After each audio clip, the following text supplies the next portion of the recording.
presents its first annual Cultural Heritage Festival on June 14, 2014 at the Maplewood Memorial Park from 11 a.m. to 5 p.m.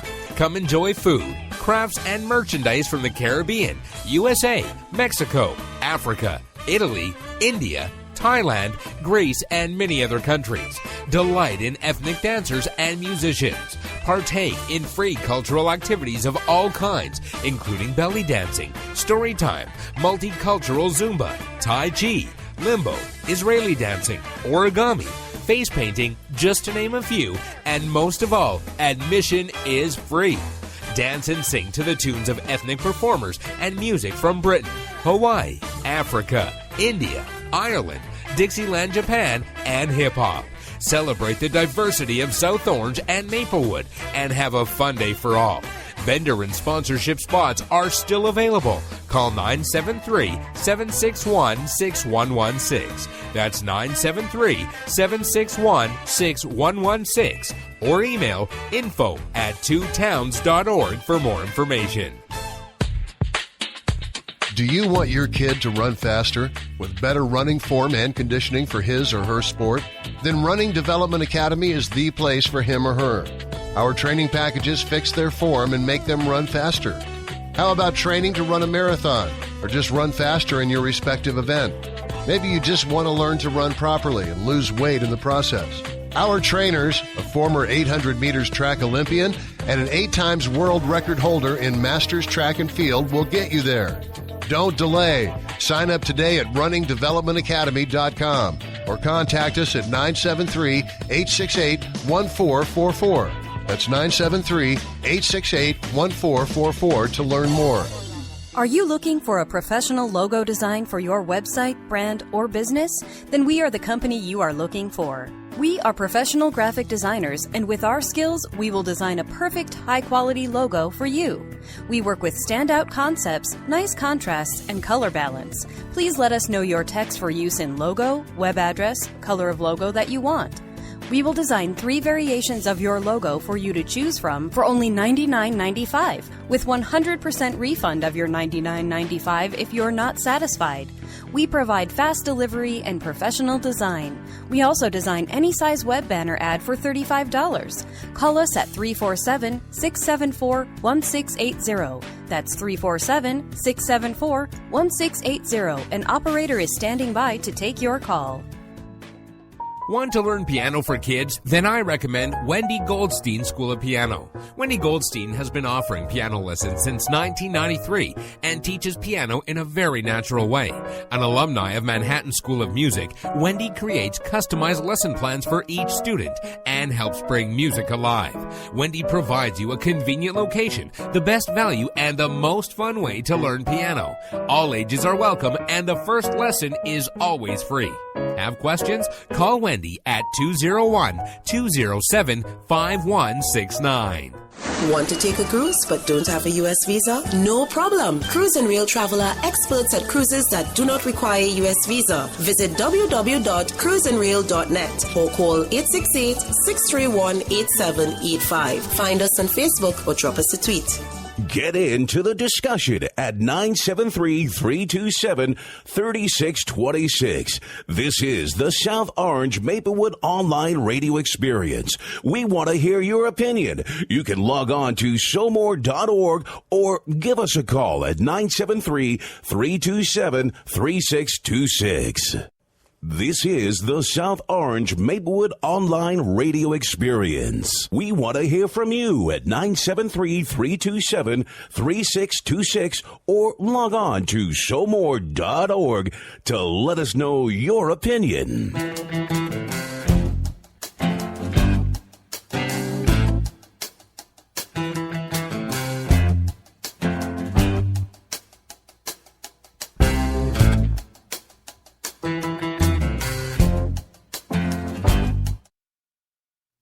We are back with you. It's in the Village with Anselm on the South Orange Maplewood Online Radio Experience. Coming to you every Monday through Friday from 8 to 9:30 p.m. That's 8 to 9:30 p.m. You can reach us here at 973-327-3626. That's 973-327-3626. You can like us on Facebook at facebook.com/SoMore Radio. That's facebook.com/SoMore Radio. You can tweet us at SoMore Radio. That's at SoMore Radio. You can also listen to us on tunein.com. That's tunein.com.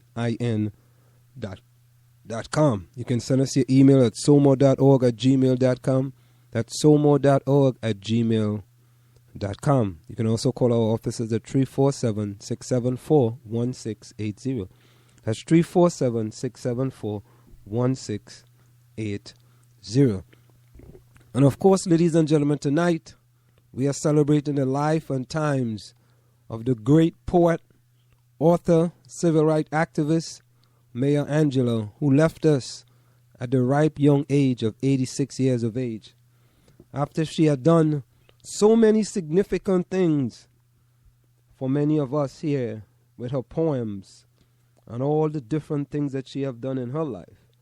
Let's take a listen to Maya Angelou as she talks about love liberates. Oh, I am grateful to have been loved and to be loved now and to be able to love, because that liberates. Love liberates. It doesn't just hold. That's ego. Love liberates. When my son was born, I was 17. My mother had a huge house, 14-room house. At 17, I went to her and said, I'm leaving. She asked me, you're leaving my house? And she had live-in health. I said, yes. I found a job, and I've got a room with cooking privileges down the hall, and the landlady will be the babysitter. She asked me, you're leaving my house? I said, yes, ma'am. And you're taking the baby? I said, yes. She said, all right, remember this. When you step over my door sill, you've been raised. You know the difference between right and wrong. Do right. Don't let anybody raise you and make you change. And remember this, you can always come home. I went home every time life slammed me down and made me call it uncle. I went home with my baby.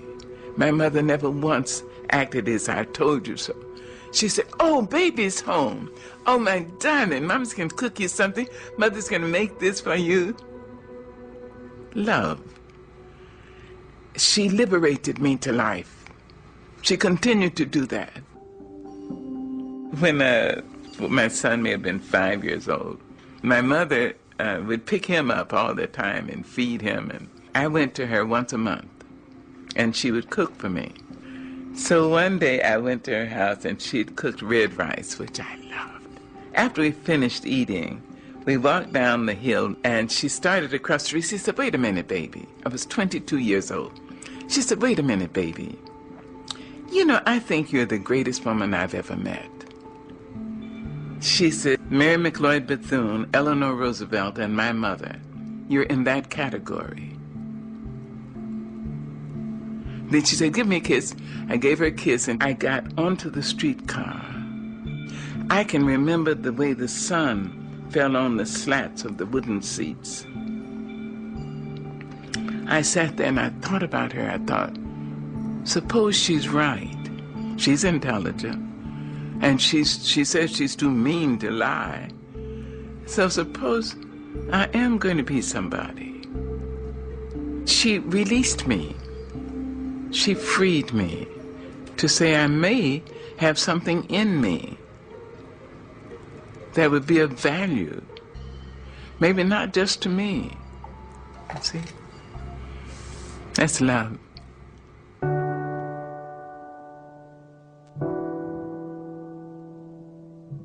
And when she was in her final sickness, I went out to San Francisco. And the doctor said she had three weeks to live. I asked her, would you come to North Carolina? She said yes. She had emphysema and lung cancer. I brought her to my home. She lived for 1.5 years.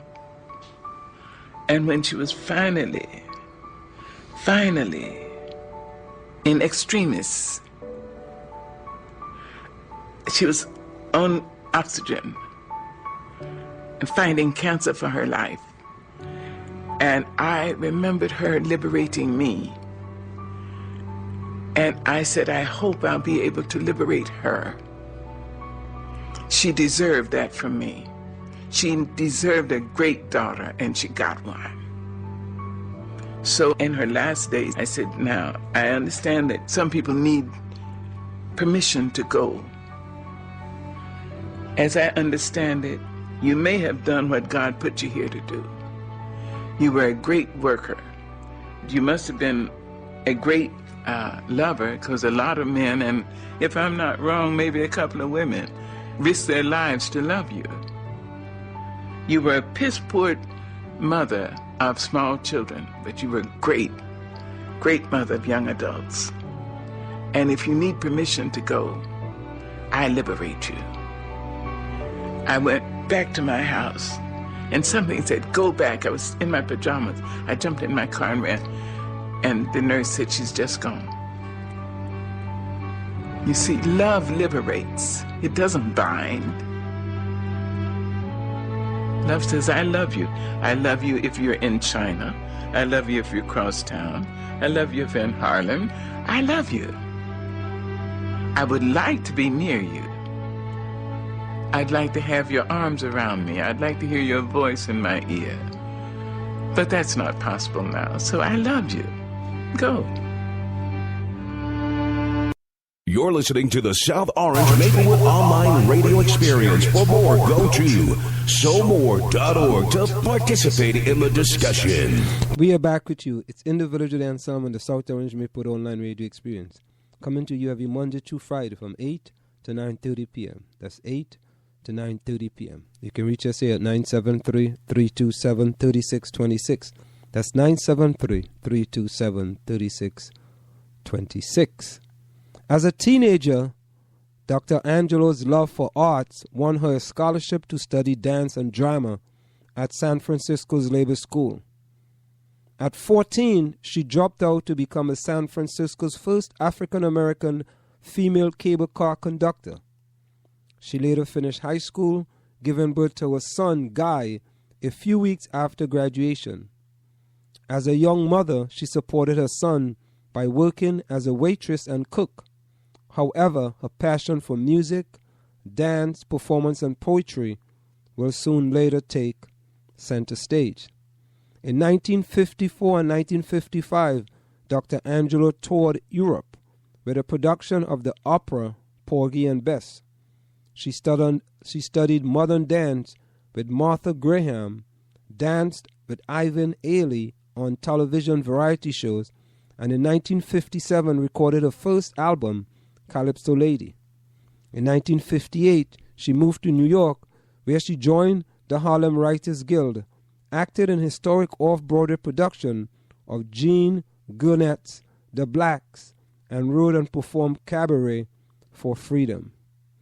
In 1960, Dr. Angela moved to Cairo, Egypt, where she served as an editor of the English-language weekly, The Arab Observer. The next year, she moved to Ghana, where she taught at the University of Ghana School of Music and Drama, worked as feature editor for the African Review, and wrote for the Ghanaian Times. During her years abroad, Dr. Angelo read and studied voraciously, mastering French, Spanish, Italian, Arabic, and the West African language, Fanti. While in Ghana, she met with Malcolm X and in 1964 returned to America to help him build his new organization of African American Unity. Shortly after arrival in the United States, Malcolm X was assassinated and the organization dissolved. Soon after X's assassination, Dr. Martin Luther King asked Dr. Angelo to serve as Northern Coordinator for the Southern Christian Leadership Conference. King's assassination, falling on her birthday in 1968, left her devastated. With the guidance of her friend, the novelist James Baldwin, she began work on the book that will become I Know Why the Caged Bird Sings. Published in 1970, I Know Why the Caged Bird Sings was published to international acclaim and enormous popularity.